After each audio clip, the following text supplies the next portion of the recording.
Welcome to episode 59 of the Spivey Special Podcast. We're here. We did it. We did it. We made it to 59. I don't know what that means, but we did it. All I know is I am tired of it just being us. I'm so glad that we finally got a guest with us. We have a very exciting episode lined up for today. We have our guest, Justin Hobson, with us today. Justin, how are you doing? I am doing great. How are you gentlemen doing? We're doing good. We're excited to have you on the show. Very excited. We're excited to hear about his board game, the old Wasted Wizards. It's really fun. It's going to be a good time. It's going to be a good episode. We're going to be talking about his game. We're going to be talking about other board games. We're going to be talking about food challenges, which I don't know how we made it to 59 without talking about food challenges. I don't know. I feel like every time you eat, it's a challenge. It's a challenge to get I feel you like to it's stop not. eating. Yeah, the opposite. Yeah. Switch it. No, it's a challenge to get your jeans off at the end of the evening. That's every It's a day. challenge to get me to wear jeans out of the house. They don't make them. They don't make jeans for me, no. Maternity. They Not even those. have jeans with like a little elastic around the top. They're fine. Those don't work very well. You wear mom jeans exclusively. That's fine. I I wear like mom it. jeans, whatever's comfortable. You got to do what you got to do. Heather's old maternity clothes. If Zach- they can make basketball shorts into jeans, that's what they need to do. Zach just gave that a birth thing? yesterday. Workout pants, sweatpants. I think we've looped all the way back around to sweatpants. I just need sweatpants. I that feel look like all jeans. pants you wear, you're sweating in. That's fair. I'm so glad this is the way this show's starting. Oh, I'm All wearing right, so we jeans got right board now, and I'm games. not We even got happy about food it. challenges, and we're going to have another crazy game of grab bag here at the end. Shh, grab bag. All right, so we are going to take a quick break, and we are going to come back with, remember that thing? Hey, remember that thing? The moon landing. Jazz. Trapper Keepers. Manners. Alf. Sunny D. Yeah, I remember those things. All right. This week for Remember That Thing, we are going to be talking about board games. And we got the professor of board games with us today. Is he a professor? I thought he was a doctor. It's of a board games. doctor. I Yes. feel like I didn't we've go to talked board about this. game. Did you go medical to school. Evil Doctor Board Game Middle School? I went to board. I actually had my PhD in board game physics. Oh, And I okay. worked for 17 years at Six Flags working with their board game department. So I know what I'm talking about. Did you get to meet the creepy bald guy? He was my Is boss. he and is your teacher? he was very handsy. I wouldn't recommend it. I mean, Or if you didn't would know, you? if you couldn't tell. I mean, some days. That sounds about right. Depends on how it's going. So we love board games. I think we're going to talk mostly about classic board games, and then we'll get into Wasted Wizards once we get warmed up on our Yeah. board game talk. Once we get a little drunker. Once we get a little more drunker, A little more, it's pronounced more drunker. more drunker. Before we jump into board games, can I just call back how much I loved coming over to your house and playing carpet darts? I was gonna be sad if we didn't talk about how I feel like I pulled a lot of like what I put into this one from our past experiences with these different games. Can anyone please, Zach, you're good at this. Please describe carpet darts and how amazing the game was. I believe carpet darts started by us just throwing random darts in your house, and then we found out that they would stick in the carpet pad. Yeah. And then It that was- slowly developed into us getting duct tape and drawing circle targets on the floor and turning it into a game. It's lawn darts that you can play inside that Mhm. cause honestly minimal damage. Like just sticks in the carpet, you pull it out. We lost one toe in like 3 years. It's not bad. Like a normal dinner would cause more damage to your house than carpet darts ever did. Oh yeah. I don't Our- think anyone even got hit with the dart, which is I don't astonishing. I don't remember the rules, but I'm pretty sure every rule was you had to just finish your drink. Am I off on that? Pretty I much every believe it one of our was- games developed into a drinking game of some kind. Yeah, basically you'd have a certain amount of drinks where it landed. I mean, it was just stupid fun. But we play it from like 30 feet away with Eh. solid metal steel darts. With other people not aware that we were playing carpet Oh, darts yeah. walking through the house. So Well, that's part of the game. avoid Shouldn't have been standing there. gotta be winners. That actually started the new game. Shouldn't be standing there. No one wins. We all win. Yeah, there were a lot of games. So yeah, back to classic board games, I guess. All right, let's start with A question that you brought up when we were talking about board games initially, is Twister really a family game? Okay, no way is Twister a family game. For starters, when was the last time you guys played Twister? I must have been like 12. Yeah, you've seen it. We couldn't even tie our shoes, so there's no way we'd be playing Twister. I would love to watch Zach play Twister. Like I have the flexibility of the Tin Man. I feel like Zach playing Twister would have to be on a pay-per-view channel. There'd be a lot of floppage going everywhere. It's his OnlyFans. That's his OnlyFans channel. It's just him. Please playing Twister. make sure the heater's on. It's not cold in there. Someone may lose an eye. Yeah. No, it's not a family wearing game. Just those shoes that have the like individual toes on them. For my OnlyFans. I feel like maybe if it was like just a couple little kids, but like once you're like a teenager, that's a very touchy feely. It turns into a new game bendy. At that point. Yeah, at that point, it's like, what are these feelings I'm having? Mm-hmm. That's not where I told you to put your right hand, sir. Yeah, we're off. Great, we're back at Six Flags. Yeah, exactly. That's where I. Why got is my Troy PhD. wearing a blue polka dotted shirt? just greasing himself up to get on the Twister mat. Mm-hmm. Why does it keep landing on blue? Yeah, Twister's an adult game. I don't know. I agree. I don't, unless it's like you said, younger kids playing and they're actually playing. But if you get to the adult, I don't think you should be playing Twister. Yeah. It was designed by some. The creepy board's not uncle. big enough at that point anyway. You get like 3 spins in and then everyone falls over. Or I don't know. I don't know. I think I could get more than 3 spins in. I couldn't. I think the question is if it's a family game right now, would you play that like with, let's say, some random 13-year-old? No. Like, I feel like if it's a family game, you should be able to play it with like a random person and feel pretty comfortable doing it. Like I don't feel comfortable playing any game with a random 13-year-old. I don't know how you. Just to be safe. Yeah. Well, I don't know what the laws are, so I wouldn't either. But okay, that's a good transition. If you're okay, if it's fun getting into trouble, all right. How is that game not Sorry? I think Sorry and Trouble is the same game, and I think it's the same creator. And I don't think anyone really noticed. It's the same game. I think it is. It's, if I remember correctly, like that was one that was. I've played both of them recently, and I was like trying to figure. I get confused on the rules. Why is Trouble so much better though than Sorry?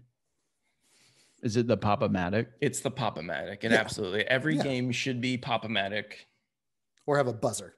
Yahtzee should be Pop-O-Matic. You need some sort of physical thing. Monopoly should be Pop-O-Matic. Yeah, you don't lose the dice. You don't have to like go to the store and buy new ones or like where did it go?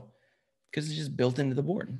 Let's be honest. If you lose the dice to a board game, do you ever go buy dice or you just never play that game again? You just steal steal dice it from Yahtzee and then you can't play Yahtzee anymore. Yeah. I think Yahtzee is the one. It's like the Goodwill of games. Oh yeah. Yeah. You basically end up with the cup from Yahtzee ends up like in your kitchen and like your cupboard with the rest of the cups. And then they just have an empty box with like nothing in it, like a couple of sheets of paper. Are you putting flour into the Yahtzee cup? Is that what's going on right now? Yeah. You just exactly forget about 1 1/3 cups. It's just a gin. It's just a bit of gin. I like the felt. It tastes good on my teeth. Speaking of Monopoly, did you guys ever have like play Monopoly with your family? Yeah. Yeah. Did it end nicely? Like, did it end well? I mean, nothing ever ended well with me and Zach when we were competing in anything, but like as a family, imagine. I don't think like I would never like jump across the board and swing on like my mom or anything. No. It's tough to get through that. Cheat? Did you guys ever try to cheat at Monopoly? No, we're way too competitive to let anyone cheat. So without immediately getting called out. Oh yeah. Like we would play it and then people in my family would literally like gang up on whoever was winning. And it was terrible. And it started fights. And I lived with my grandparents, so now what way did you play? Did you, when you paid a fine or anything, did you put it in the middle and then if you landed on free parking you got that money, or did those fines go to the bank? Nope. I didn't even know that was a rule until maybe I was like 26 years old. And they're like, "Oh, what are you doing?" I thought they were lying. I get all the money. What money? What are you talking about? And then on free parking, I get the bank. Yeah. It's not in the rules that you get to do that, but everybody knew that was a thing that you did.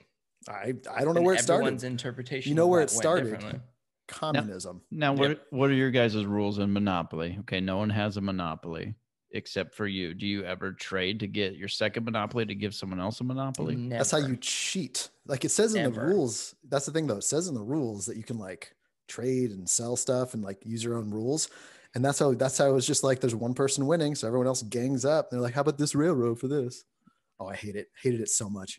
You won Park Place for Baltic? Yeah. This little sly. I don't know. 6 people have landed on electric. When do you give up in Monopoly? Because I feel like it never ends. It just gets to a point where someone's so far ahead, everyone else just walks away. I think the point of Monopoly is just to see who can last the longest before they snap. Because I'll just keep rolling. I don't care if I have a Monopoly or not. I'm pretty good at rolling. I think I could just keep going. I can avoid that whole. You just got $1. Yeah, they can have the green-blue combo all lined up, and I'm just going to keep hitting that railroad or luxury tax, and I'm going to keep the game going. Zach's got Mediterranean and $6. I keep pass and go, though, baby. Did you guys ever play Scrabble when you were kids? I don't remember playing Scrabble, probably because I wasn't like good enough with words. Yeah, you can't read. So I mean, we feel for you, Troy. It's not your fault. Public I'm a big Scrabble guy. So, no, my grandma would play me at Scrabble starting when I was like 7, and she wouldn't let me win one time. Well, as a 7-year-old. Oh, it was terrible. See, it was so terrible. With Scrabble, you have to keep playing against new people because if you play against the same person, they learn your skills and eventually you become equally skilled in Scrabble. Well, I'm positive she wasn't even like, she was just putting stuff down as like an 8-9-year-old. I had no idea. So I'd assume like Zorbat was a word and she'd get like 43 points. Like, you didn't have a Scrabble dictionary? I was 8 years old. She's just cheating. She didn't care. God bless her soul. I would have called my grandma out real quick. Yeah, you want lunch? You better not challenge that. Yeah.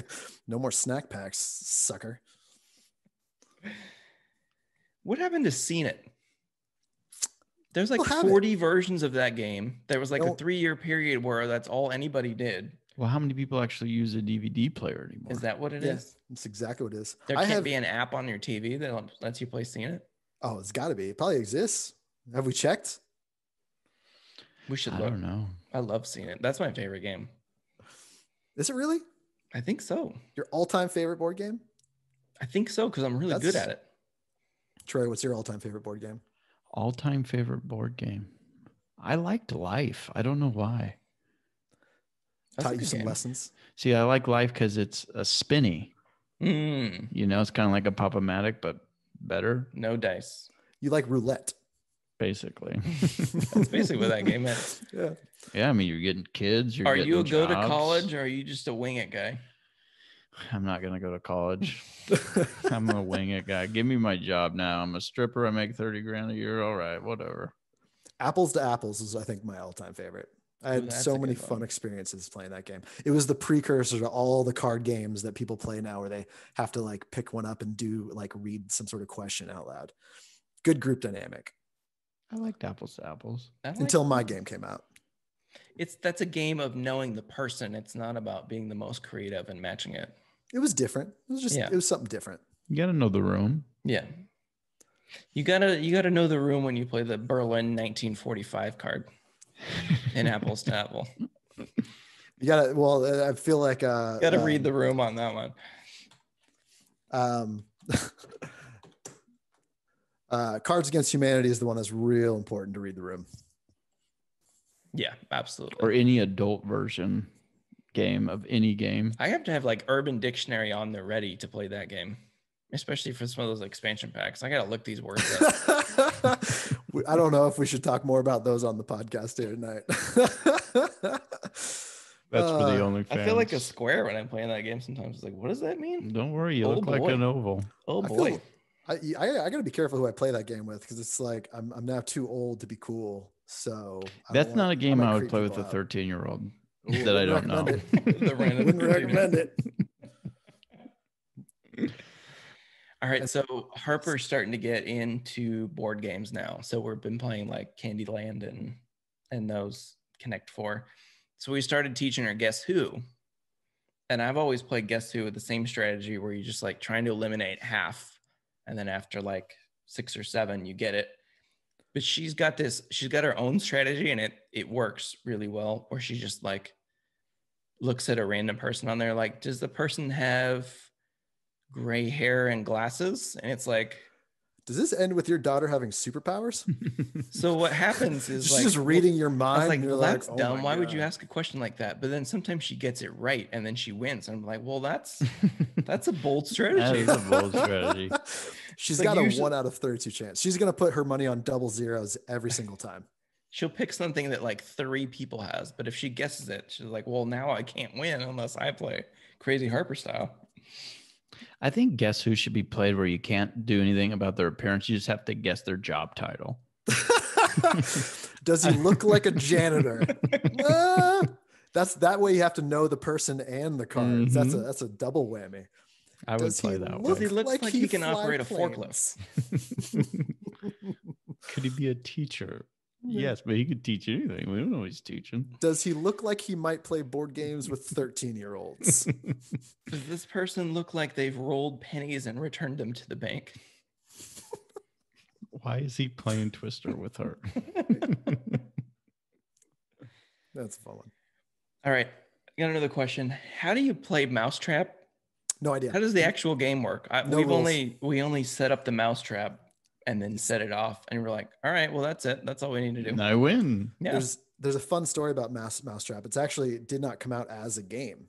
It came out as an actual trap. And then kids thought it looked like a game, so it turned into a game, but it was originally actually a mousetrap. Wow. That's science. Yeah. Came out in 1862. That's not None of that sounds right. I feel like you're just saying things. I can't tell. Yeah. Because of your eyebrows. Yeah, they're expressive. They're unexpressive. Inexpressive? What's the right word for that? They're very inexpensive. Oh, that's what it is. Exactly. All right. Which board game has the best commercial?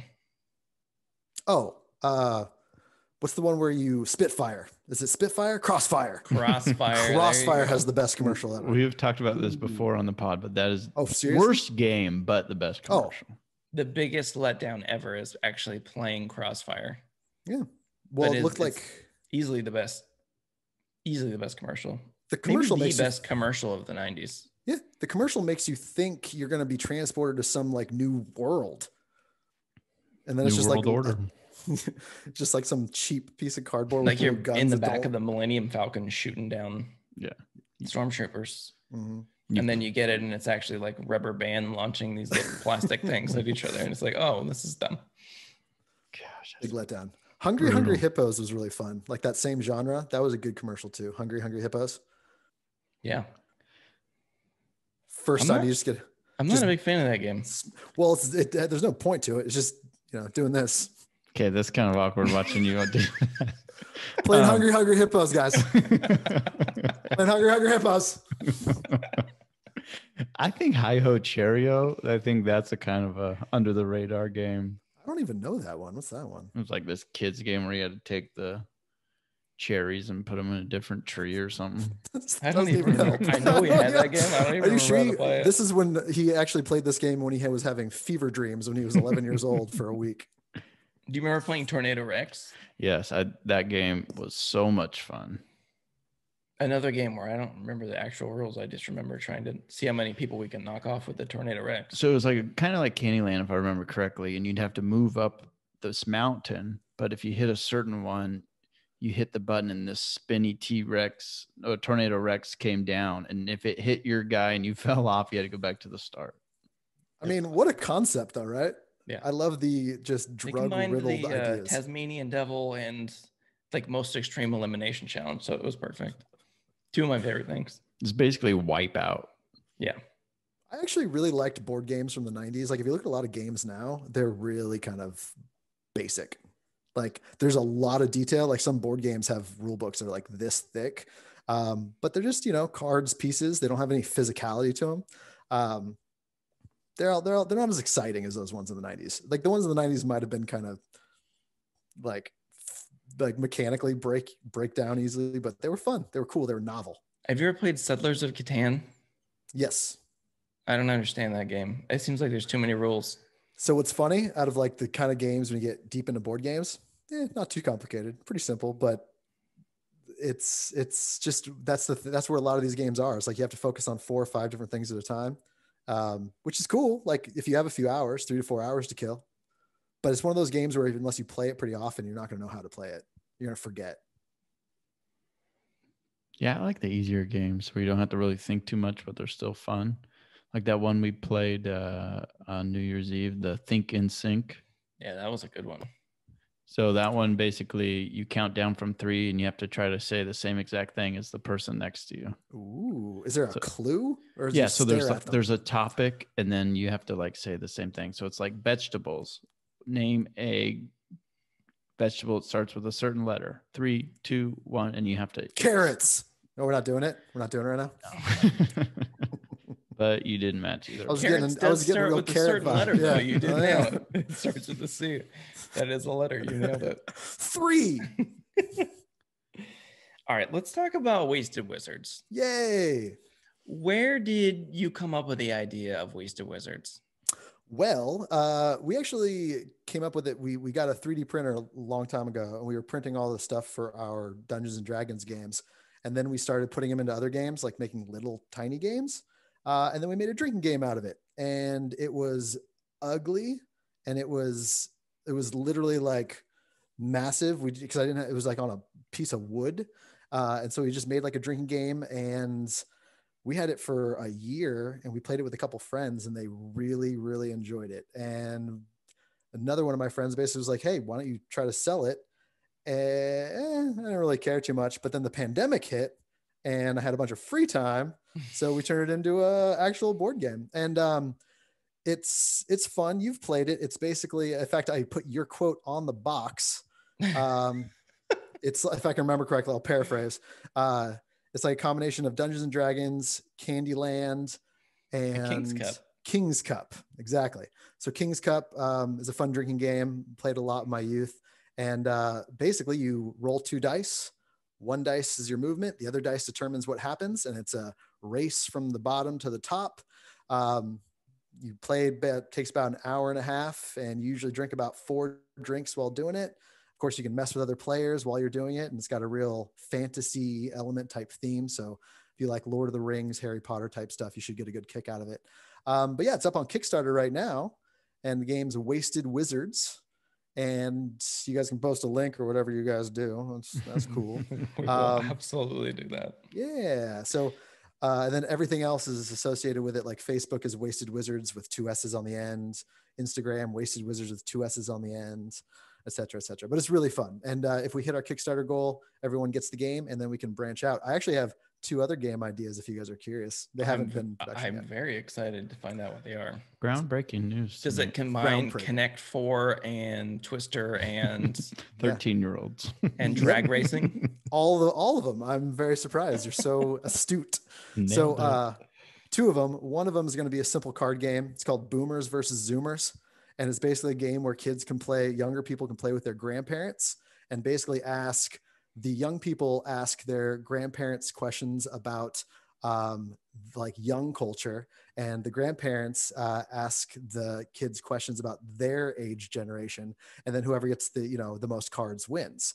So it's like they have, like the young kids have to ask their grandparents, like, what does yeet mean? And then give them some options. And then if they whoever has the most cards wins the game afterwards. So it's like a battle of the sexes type game, but it's ages. Battle of the ages. That's ageism.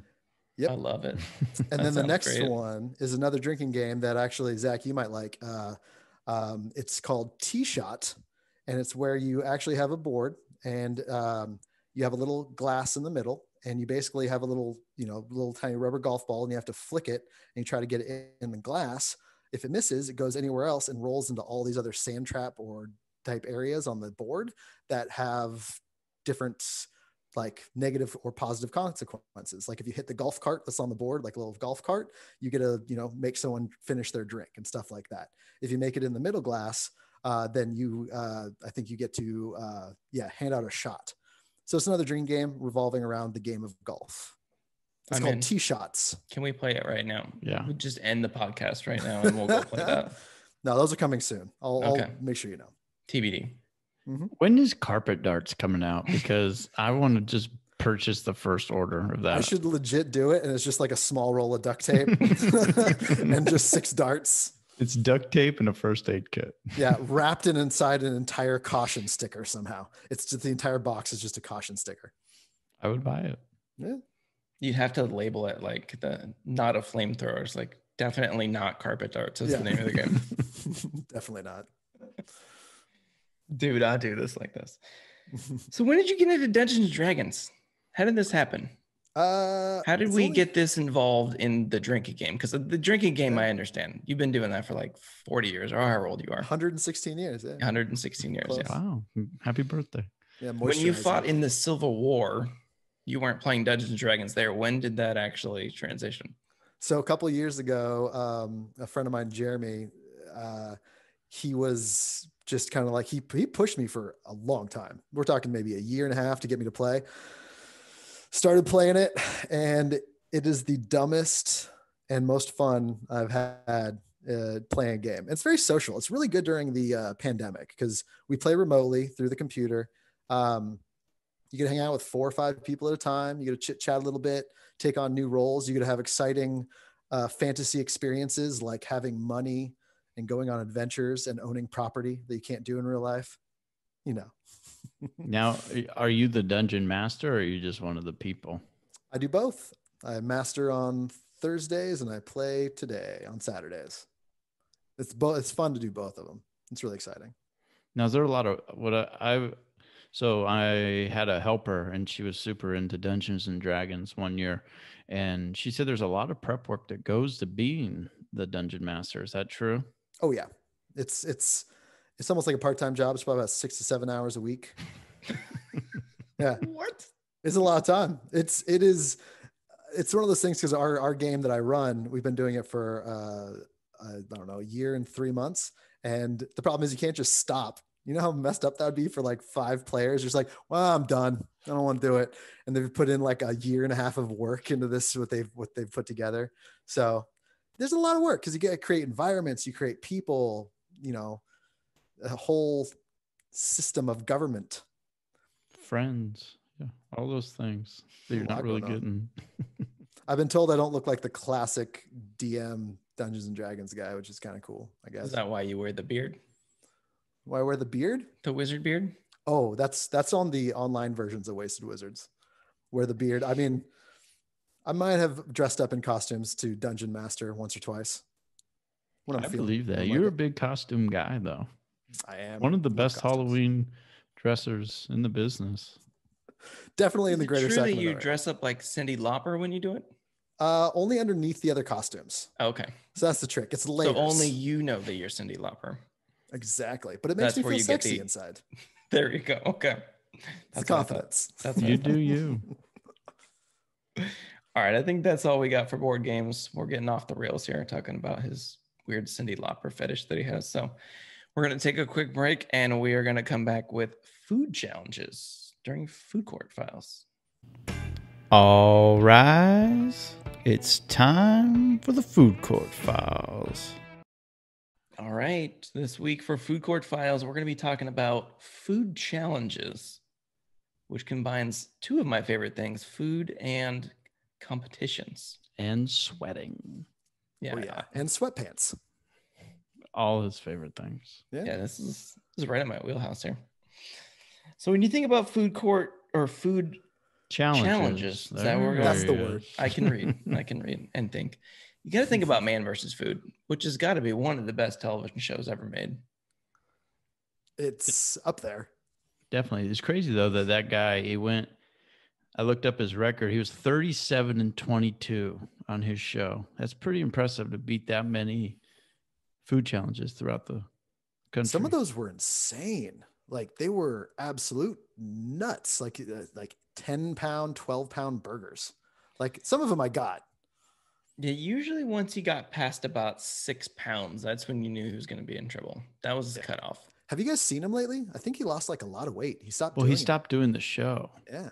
Because the reason he stopped doing the show because he wasn't having any more fun, especially doing the spicy challenges.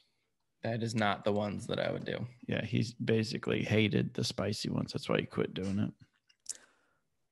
I think they would be technically easier than some of the big eating ones. You just would be miserable for the rest of the week, probably. How long do you think that lasts? Like when you do that, when you do those crazy spicy challenges, how long do you think you're destroyed? Probably at least 2-3 days. Yeah. I mean, I ate a ghost pepper, or not a ghost pepper. It was something crazier than that. And it was like 18 hours, 24 hours. That's just one of just being ruined. And it was just one bite of one. Oh, I'm not spicy. I can't do spicy foods. Me Like I can do like Buffalo Wild Wings chart, like 2/3 of the way up, and then I'm out. I'm not going to touch anything beyond that. I can do anything on their menu, and I have.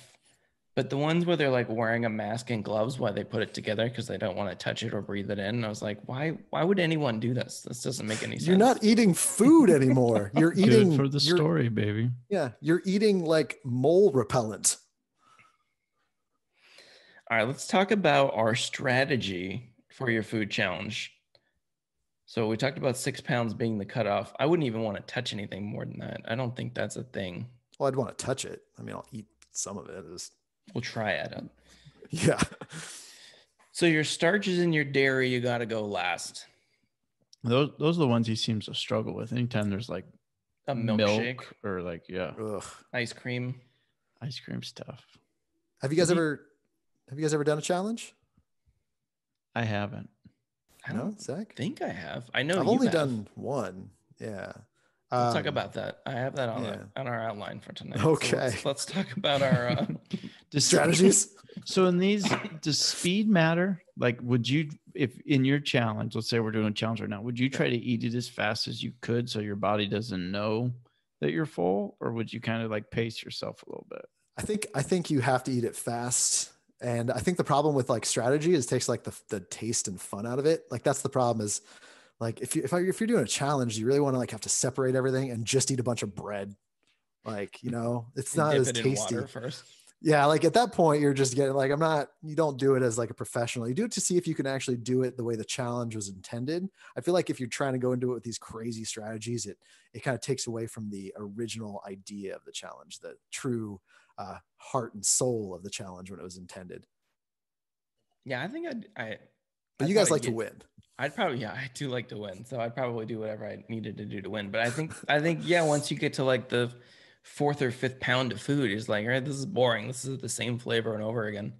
I'd have to get like weird sauces and hot sauces and mustards and ketchups involved and just to keep me into it. Zach would just be sitting there ordering dessert, just like, somebody get me some cake. This is ridiculous. Can I get a basket of chips while I wait? Well, yeah, you got to use that dessert stomach. It's a totally separate organ. There's like, it's too much salty foods. It's gonna eat a cheesecake.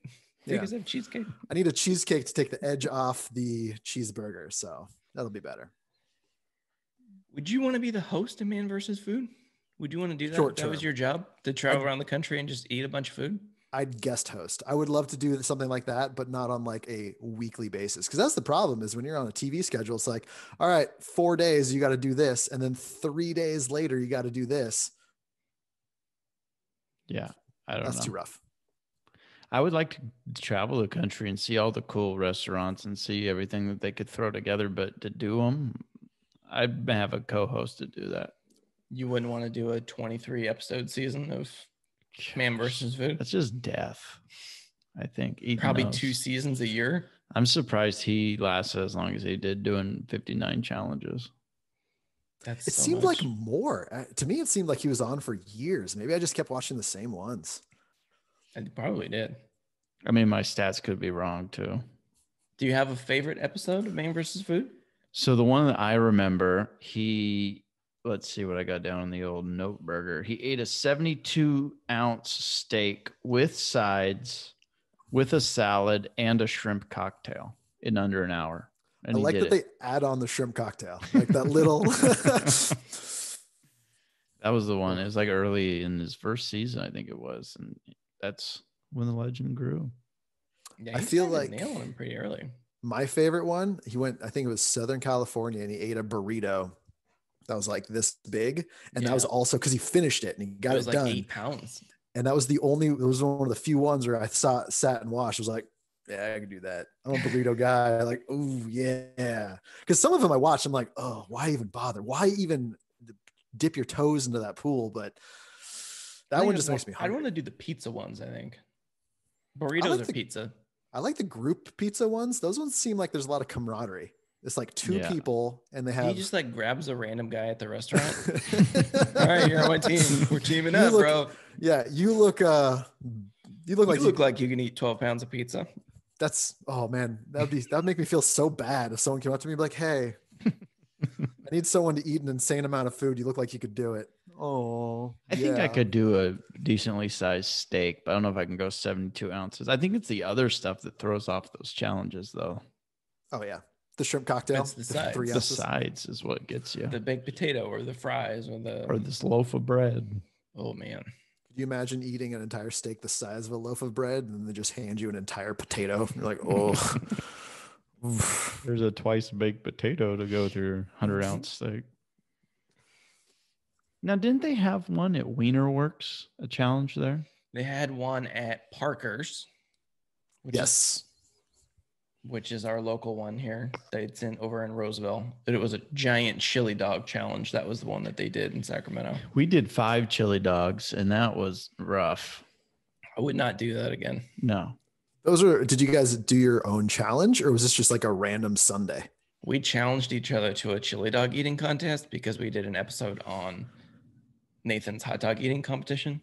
And we actually ended in an exact tie. Like you went frame for frame and we both opened our mouth at the same time. And none of you could have just put one more bite of one more? No, it was a race to see who could eat 5 chili dogs the fastest. Challenge. And it was an exact tie and it was a giant waste. We both felt like garbage. And then we did a podcast right after that. But now we have this story that it brought a smile to my face. So that's why we're here. That's why we're here. All right, let's talk about your squeeze in challenge that we did. Oh, yeah. So Vito, who has been a guest on here multiple times, he used to work at Squeeze In, and they devised a challenge, and they tried it out on Justin first. And I don't think it went any further than just you.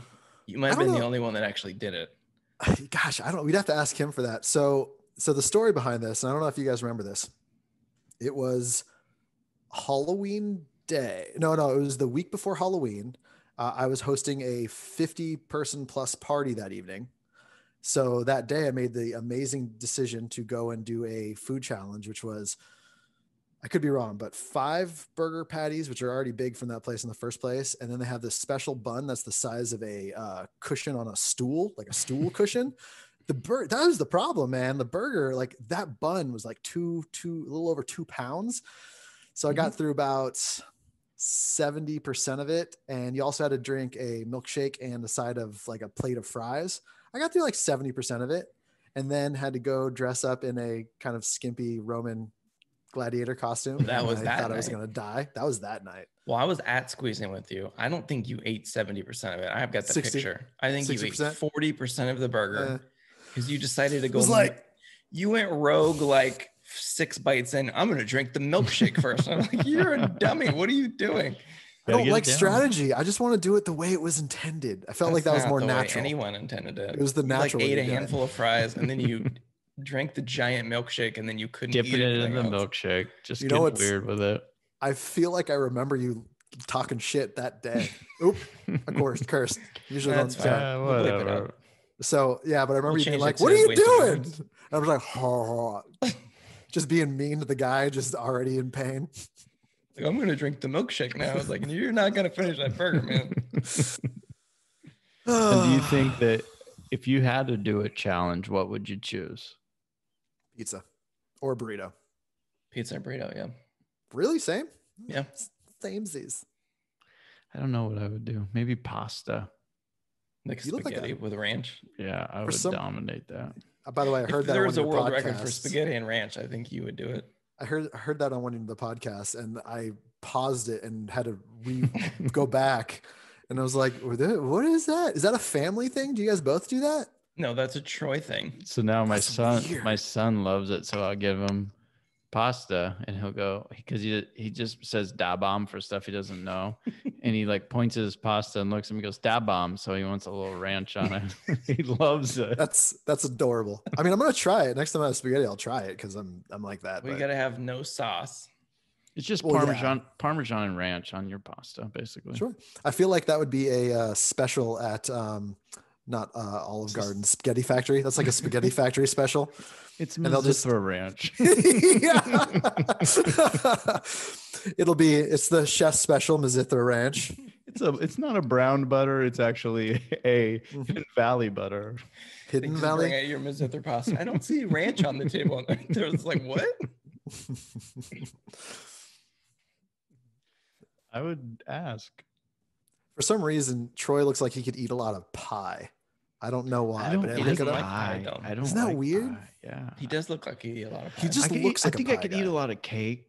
I think sweets though would get you quick. I don't think I couldn't. I don't think so. I couldn't do cheesecake. Oh, I could do I've cheesecake eaten too. Before. Yeah. Are you guys even related? This seems very off. Why? Because Zach's covering 3/4 of the screen. You have 80% more gray hair than I do, and you're 2 years younger than me. Yeah, he looks good with the gray though. He's rocking it. All that time worrying about you. Oh, is he gonna be able to get that shirt off? You look like Taylor Hicks. You kind of look like Gabriel Iglesias. All right, back to food. Yeah, I think the spicy ones would be the worst. So if you had to pick your absolute worst, which one would it be?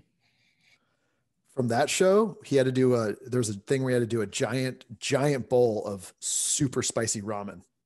Oh. So it wasn't just like a little bit. It wasn't 6 spicy wings. It was like half a gallon of super crazy spicy ramen. And I can just imagine trying to drink it out of the bowl. I got heartburn just now from thinking about it. How much ice cream do you guys think you could eat? I wouldn't want to do the ice cream. 2/3 of a gallon or 2/3 of one of those. 2/3 of a. What's the normal size of ice cream? The cardboard container. Serving. A carton. The carton. I forget. Like, yeah. So 2/3 of a carton. You stop eating when you scrape the bottom of the carton, right? Only Ben and Jerry's. Only the little guys. I think I could eat a full carton. A full carton? Could, yeah. Ugh, I don't think I could sleep for a day or two after that. It would just have to be really good ice cream though. Why do you think Zach said he hasn't been able to sleep lately? Eating cartons. I've been thinking about eating cartons. That's why I can't sleep. Just some gastric distress. I feel like I could sleep pretty good after I eat that much ice cream. Oh, challenge. Yeah. I'll be right back. I got to go up to Safeway. Is that the man versus food challenge now? It's just like, we're going to put that on our YouTube channel now. I would film Zach doing a eating challenge around here. We'll set the fine one. We can all go and do it. Yeah. Fun. Now, do you have to pay for it? You just unless you finish it. Usually, if you don't finish, you pay for it. But it's not that absurd. Like, I think that burger. There's none anywhere near here that are that crazy. Yeah, Squeeze In one was only like $35. It's not bad. Yeah, and you still get to bring the food home, so I had food for like the rest of the day. For the rest of the month. How sad is it? I am still pretty sure it was finished by the end of the night. Like I think it was gone in a day. Well, we did have like 80 people at the house, so I don't think I gave that to people. I was walking around. You never know what happens at the end of the parties at your house. Carpet darts, people are eating burgers. Carpet darts, if it's like a tame night. Yeah. Small crowd? Yeah, let's bring out the carpet dart. the duct tape on the carpet, that's not classy enough. Don't worry about it. Party. Yeah. We've got colored duct tape this time. Yeah. To keep it classy and on theme. Black and orange because it's Halloween. Yeah, Christmas party? All right, get the red and green. Yeah. It's got sparkles in it, little glitter tape. All right, I think that's all we got for food challenges. That was fun. Let's take a quick break, get into our weird mind, and we'll start. Grab bag.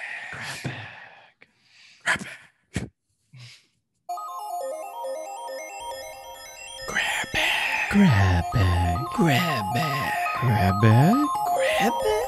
Grab bag. Grab bag. Grab bag. Grab bag. Grab bag.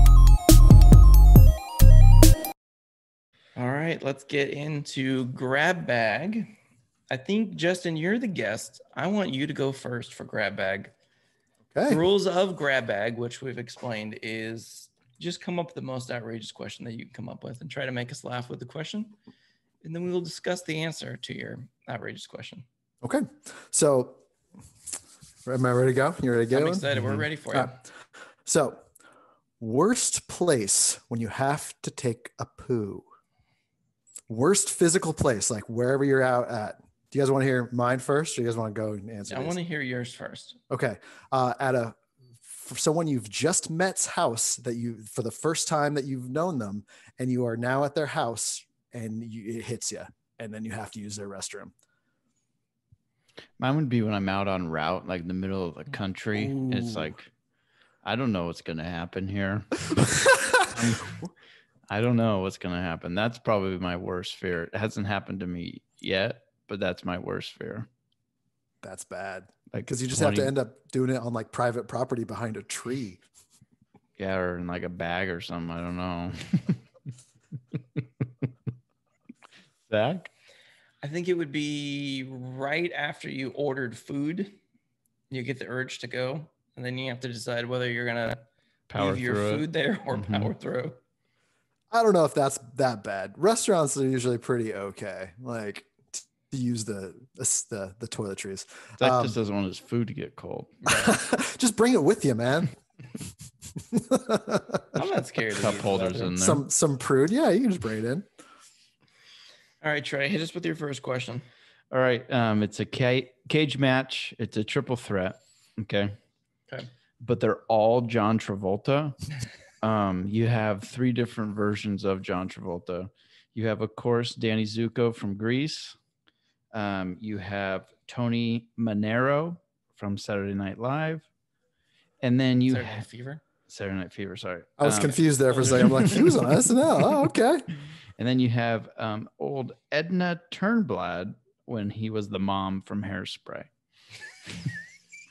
That was a good choice. By the way, Face Off not being in there, I was like... Yeah, because I think I had to make it to where there'd be somewhat even. So those are your 3. You got... Well, I'm going to go with the mom from Hairspray because she's got the weight.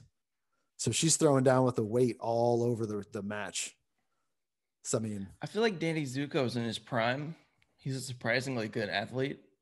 He's never a good fighter, though. That's my issue with Danny. He's very aggressive, though. He is. More so than the other 2 are. Hey, you guys. My issue is during PE, when he was getting a fight during basketball, he didn't really hold his weight very well. He's a smoker, so he's not going to be able to go deep into the rounds. I'm going to go with Edna as well. I think she's seen some things. You know, she's had to protect her daughter. She's raised some kids. Mm-hmm. She's clearly got 100 pounds on both the other ones. Saturday Night Fever, John Travolta is also in really good shape. Great footwork. Great dancer. Mm-hmm. He'd probably bring those paint cans with him and use them as a weapon because it's a cage match, so there's no rules. Yeah, I think it'd be close. You know, I just think Danny Zuko would probably be the first one out. And it'd be between Edna and I think so too. Tony. I agree. That's a good call. It's a good call. It's a good one. Zach?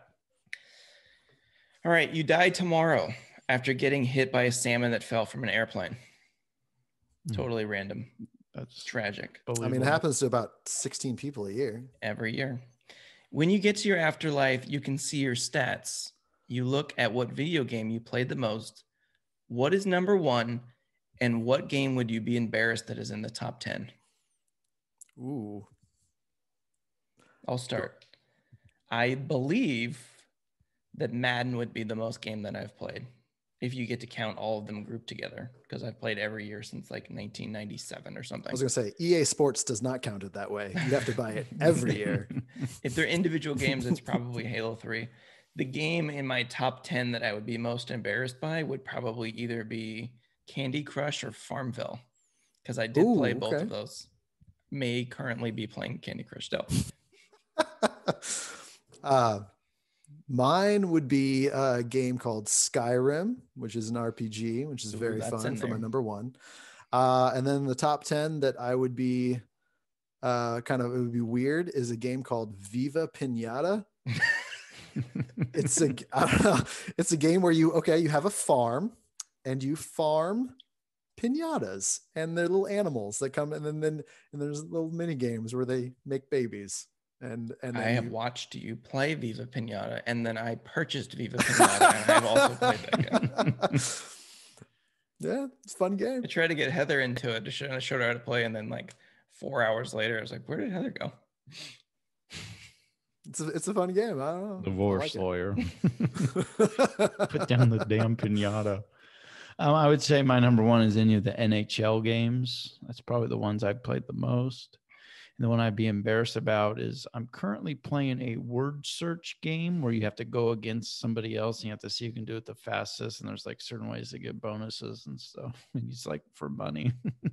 Oh, I mean, it sounds like a smart game. That sounds like a smart person's game. You gamble on a word search game? I haven't put any money on it, but I've gotten some bonuses. I'm up to like $3.25. No but you can gamble on the word game. I think that's the important takeaway. You can put money on it. I just haven't. The money that I got for bonuses. I feel like I've gambled online playing Wheel of Fortune against random people on the internet. Who hasn't? Yeah. I mean, I'm pretty good at it. I'm pretty good at Wheel of Fortune. Got a method, guys. All right, Justin, what do you got? What do you got for us? Man, I feel like mine aren't nearly as weird. All right, here's one. What's your least favorite thing about camping? Cleaning up.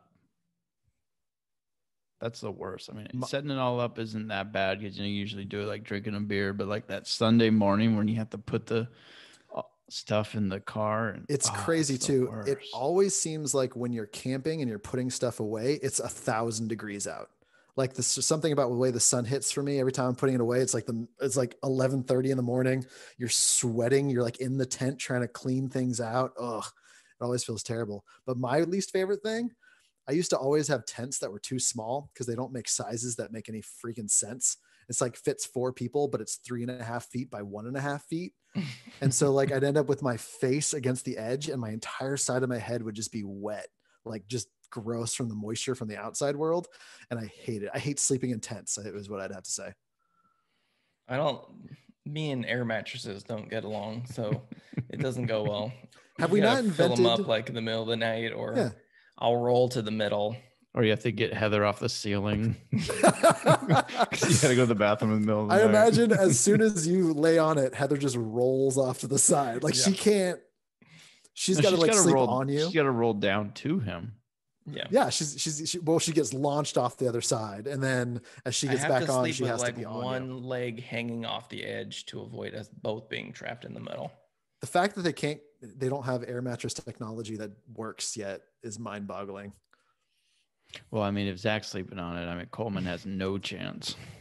Yeah, but I mean, get NASA involved. Let's get Zach a nice night's sleep in the forest. It's like one of those things where somebody jumps on the thing and it launches somebody to the other side. That's basically what happens. And we've got a big enough tent because you go from fits 3 to fits 12. So we have this fits 12 tent. Yeah, we've got the Costco like fits 18. We've got our own little chandelier and stuff in there now because I was so sick of it. I'm like, if we're gonna do it, we might as well do it right. Go big. Yeah. So what's the next question? What do you got, Trev? All right. This is gonna be a 1-month experience. You're in a cabin. Okay. No internet on either. By the way, in D&D, this is called just imagination. You just got to use your imagination. It's called playing in your mind. You just got to focus. So I'm focused on you, Troy. Okay. You talk. Paint me a word picture. You're in a cabin. No internet in either. Okay. It's a 1-month experience. Here's your 2 options. You get to fish 1 hour a day, but inside all you have is a box TV with a VCR in the movie Fargo. In the other one, you get to go outside and hit golf balls for an hour. And then you have a box TV. But then all you have is a Nintendo and whatever you think is the worst Nintendo game ever. I'll take fishing for an hour and then watching Fargo. Because if you've ever played some actual Nintendo games, they're freaking terrible. Like if it was the worst one I could imagine. Played E.T. Yeah, it's just like, oh. I had Duck Hunt down, but I think you guys would have picked that one. Yeah. But think how boring all of those would get. Yeah. You giving me terrible options. I don't know what you wanted. There's no clear winner in that one there. I think we're all losers here. Yep. All right, guys. You're playing in a beer pong tournament. Which fictional character do you want to be your partner? Ooh. Fictional? Fictional character. I don't know. Do you think I said factual character? Yeah, I'm gonna go with if I go with like Tony Stark, can he be Iron Man or is it just Tony Stark? I guess either way. Then it's gonna be Iron Man. You pick Iron Man? I'll pick Iron Man or Tony Stark, either one. I'm going Cousin Skeeter. Because in that show he had a really good jumper, and I think depending if his his normal puppeteer was there or not, or if it was just him alone and I had to be his puppeteer, I think that would be a difference maker for me. But probably Cousin Skeeter. That's a good pick. Or big neighborhood. I've got whatever. I've got another. I would have to win. I would pick. I think Hawkeye would be good. Hawkeye would be great. I like that. He played golf and he shot an 18, so he's gonna make every shot. Iron Man's suit is controlled by a computer that wouldn't miss though. Well, Hawkeye doesn't ever miss. Yeah. Cousin Skeeter's a puppet. Or my other pick would be Yoda.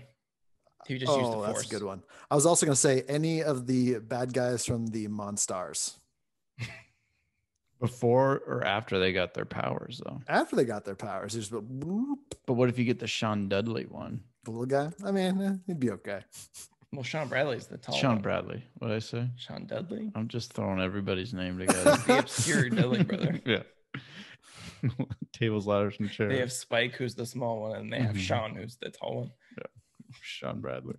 There we go. Dudley. All right, Justin. What do you got? All right. God, mine are all so simple. So I'm going to add a little bit to this one. If you could have any animal as a pet, but that animal is also the only meat you could eat for the rest of your life, so you have like infinite amounts of this animal, what would it be?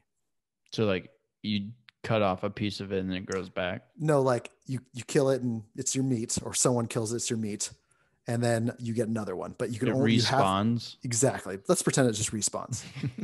Or you have like a flock of, or a gaggle of whatever you choose, this infinite amount. What animal would you choose as a pet?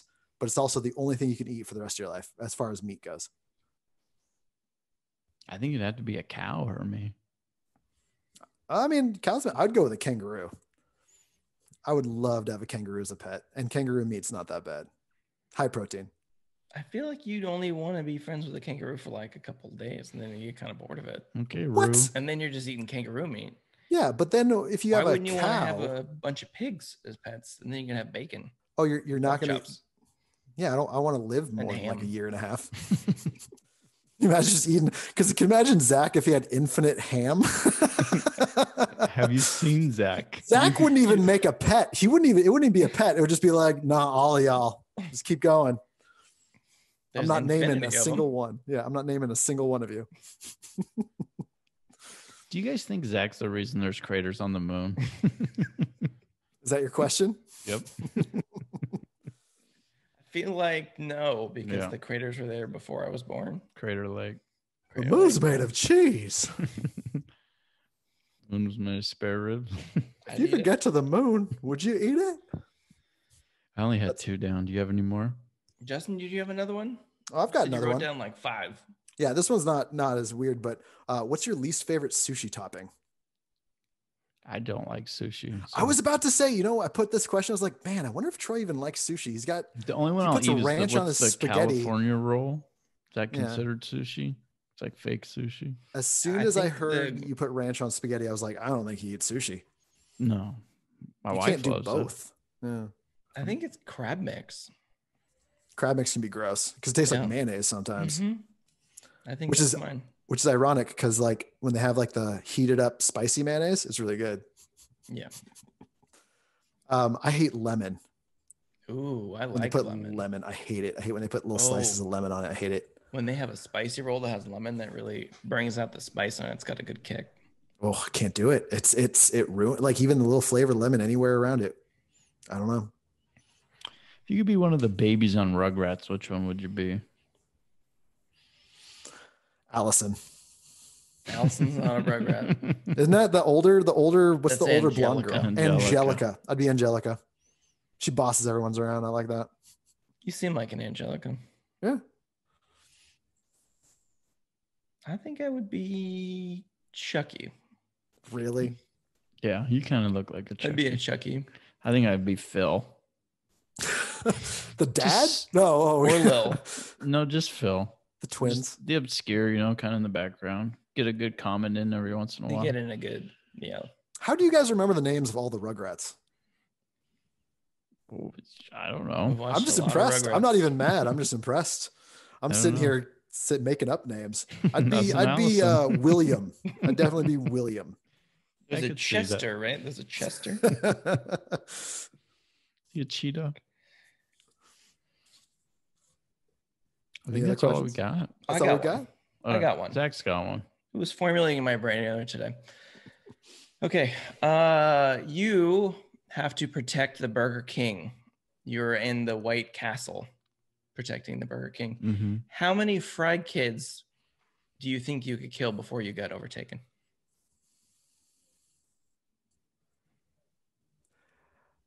What is a fry kid? Am I missing something? What is a fry kid? I don't know either. I was waiting for you to answer. I was like, is he going to explain what a fry kid is? You don't know what the McDonald's fry kids are? Is that like an obscure thing? Yeah. By the way, Troy, can I thank you for also not knowing what this is? Because I was about to feel really bad. How many hamburglers do you think you could kill? Oh, one. Those guys are tough. I don't think. But you're on top of it. They got to breach the White Castle walls. Oh, so I have like Burger King weaponry? Like I have burger slingshots or like a cross burger bow? Yeah. I could probably take down They're using siege weapons. Okay. Well, first you got to pour like some boiling hot, like fry grease down. Yeah. I got a few of them. I get a couple Baker dozens. Yeah. I love a good Baker dozen. You do. I'm going to say 400. You think you could hold off 400 hamburgers? 400 in a White Castle owned by the Burger King. I think it just depend on the waves. Like if they're coming all at once, like is it infinite hamburgers coming at me, or do I get like 30 at a time and then I rest and then level 2 starts? Can I make Hamburglar the pet that I have instead of the kangaroo? Infinite hamburglers. I think I'd want to eat grimaces before you'd want to eat hamburglers. But isn't Hamburglar like 30% just burger? His face is a burger, but I think the rest of it was like a human being. Yeah, but you just separate it and then you got a burger. You just chop his head off. Yeah, you got a giant you got a bunch of man versus bodies laying around. You got a giant man versus food burger that you can survive on. You got a bunch of spoiled hamburger body like laying around though. Happens. I mean, it's war, man. You're gonna make a mess in war. You got to burn the bodies or they come back alive. Yeah, they're zombie hamburglers now. Yep. Okay. That went off the rails. Okay, so you're in a zombie apocalypse. You're on an island. You're right in the middle of the island. Okay, it's just you and all zombies. Okay, you're in your fortress. What weapon is the one weapon you would choose to hold off all the zombies when they eventually do breach because you snapped your fingers too loud? All right. So we're talking about... I feel like Justin has an answer to this. Well, I feel like if you're talking about... So you got to remember, there's a few things with zombies. You got only headshots, so you have to have something that's fairly accurate, has a decent amount of ammo. So you got to be able to hold all that ammo. So you're going to want something small caliber, but still has the penetrating power. So probably a pretty basic, just assault rifle, like maybe an AK. Well, no, not accurate enough, like an AR-15, and then a bunch of rounds. Accurate. How many zombies? 50, yeah. It's just infinite. How big is the island? So it's infinite. Yeah. Do I get infinite ammo? Yeah. Oh. Well, if there's infinite zombies, you need infinite ammo. I mean, I would just climb to the top of the tower and then try to snipe them down as best I could. But the only issue is you're eventually going to have to go burn them. Otherwise they come back. What zombie? You gotta hit him in the head. What zombie movies are you watching? If you take out the head, they're done. Am I not right on this? I think you're right. Yeah. I feel like Troy doesn't know what a zombie is. You gotta burn the bodies. Troy just actually has a burning the bodies fetish. He just wants everyone to be like, let's just burn the bodies. Burn it. Like, yeah. Talk about burning those bodies, guys. If you burn it, they won't come. I'm going samurai sword. Okay. You wouldn't go chainsaw? Yeah. Samurai sword. Your plan is killing like 3 and then just getting eaten. No, because I'm really good with a samurai sword. I have that. I'm gonna go with Iron Man. I'm gonna go with Iron Man for the answer to this one too. Flamethrower. I think I go lightsaber. I think if we're just making stuff up, I'm gonna just go with helicopter. One of the best weapons in the business. Yeah, Apache helicopter. Yeah. I would do Penguin's umbrella from Batman Returns. Batman's belt from the very original Batman movie. You just have probably, like random shark repellent. Yeah, there's probably something on there that'll work. Sharks with lasers. You just have to say what you need and it shows up on the belt. Yeah, that's the magic of Batman. A lot of people don't know that. Mm-hmm. He's part magician. Mm-hmm. All right, I think that's all we got. Unless you got any other questions written down? I do not. I actually only had 4. I've been thinking about it for a day or two, though. I mean, I can come up with a random one. Do you guys want? We'll go one more and then we'll wrap it up. One more, then we'll wrap it up. All right, so one more. If you could only use one streaming service for the rest of your life, which one would it be? I'm curious. I have the most faith in Netflix. They've been able to keep my attention for a very, very long time. Even the very beginning when there was only like, what was when they came in the mail? Trey Parker, Matt Stone cannibal movie. That was like the best movie that was on the streaming service when it first came out. And I was like, this is awesome. I don't even have to put a disc in. Yeah, I would have to go. Well. Oh, it was Cannibal the Musical. I'd have to go with Netflix as well, just because a lot of movies are just going to just Netflix. They're even surpassing the theaters. And so Netflix is actually getting some decent films and shows. Well, especially shows, not so much movies. Disney Plus is going hard right now. And See, what I was everything. thinking. I was thinking is I'm going to go Disney Plus because I feel like everything else has maybe another 2 years and then they're just going to absorb it and eat it all up and have the same content. I like Disney Plus. I'm a fan. I don't pay for it. I just use a friend's one, but it's cool. Who doesn't? Yeah, that's all I had. Disney Plus. All right, let's wrap up the show. Justin, where can we find your board game Kickstarter? So you could go to wastedwizards.net, www.wastedwizards.net, or you can go to Kickstarter and search for Wasted Wizards, or you could just Google Wasted Wizards Kickstarter, or you could check out our Facebook, which is Wasted Wizards with 2 S's, or Instagram or Twitter that have the same 2 S's on Wasted Wizards. Yeah, check it out. Well, thanks for joining us on the show. Troy, where can you find us? You can find us anywhere. You can see us on social media, on Instagram, Facebook, and Twitter. Just look for the old Spivey Special. You can even go to our website, which is SpiveySpecialPodcast.com. There's a lot of things you can do on there. Zach, what can you do? You can listen to our podcasts. You can check out our crazy recipes that we've came up with. Do it. You can contact us. You can You can even donate to the show if you're feeling generous. As well, we need it because we need food. We gotta get on these food challenges. I think so. I think every challenge with food is nice. We should do a couple. Put them on the YouTube channel. Put it on my tab. I would join you. I'll join you guys on a food challenge. We'll set it up. We'll run it back. All right, Troy, we got anything else? Zach, you're fat. Troy, you're fat. Later.